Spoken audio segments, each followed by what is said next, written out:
India दा corona virus न नाबा चहुम तराग मंगा सुरे असम दा कोरोना वायरस न नाबा थेंगनरे लेवाक असिगी ओइना हौजिक फाउबदा कोरोना वायरस न नाबा मिगी मसिंग चहुम तराग मंगा सुखरे नॉर्थ ईस्ट दा अहानबा ओइना असम गी जोरहाट दा सही मरी मखाई सुरबा अंगांग नुपी मचा अमा कोरोना वायरस न नाबा थेंगनरे पाव असिना मखाताना हाइरिबना जोरहाट की डिप्यूटी कमिश्नर रोशनी अब्रानजी कोरातीना हाइखिबदा अंगांग अदुगी टेस्ट अदु जोरहाट की मेडिकल कॉलेज एंड हॉस्पिटल दा टेस्ट तौबदा ngasi नुमिदांग वाइरम पॉजिटिव ओइरे हाइबा कंफर्म तौखिबनी मखाताना अंगांग असिगी सैंपल अदु द्रिबुगढ़ डिस्ट्रिक्ट की लाहौवाल दा लैबा ICMR RMRC लैबोरेटरी दा रीचेक तौना वक्थाखरे हयेंग मसिगी रिजल्ट फंगलबा याय अंगांग नुपी मचा असि डिस्ट्रिक्ट असिगी पुलिबोर एरिया दा लैबनी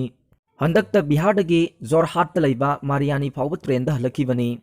अंगांग असी याउना महाकी मचे अमसुंग ममा अदु मार्च 15 दा जोरहाट थुंगलखिबनी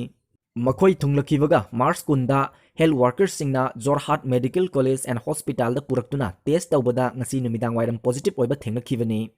मरक असिदा इंडियागी ओइना कोरोना वायरस न नाबा मिगी मसिंग असि 435 सुखरे ओइरकलिबा फिबम असिदा दिल्ली की चीफ मिनिस्टर अरविंद केजरीवाल ना हाइकिबदा करिगुंबा फिबम ना यारक्त्रबदी दिल्ली असि लॉकडाउन तौगनी लाइना असि थेंगना बग दिल्ली दा मियोय मंगा दगी हेना पुनबा थिंगले हाइखे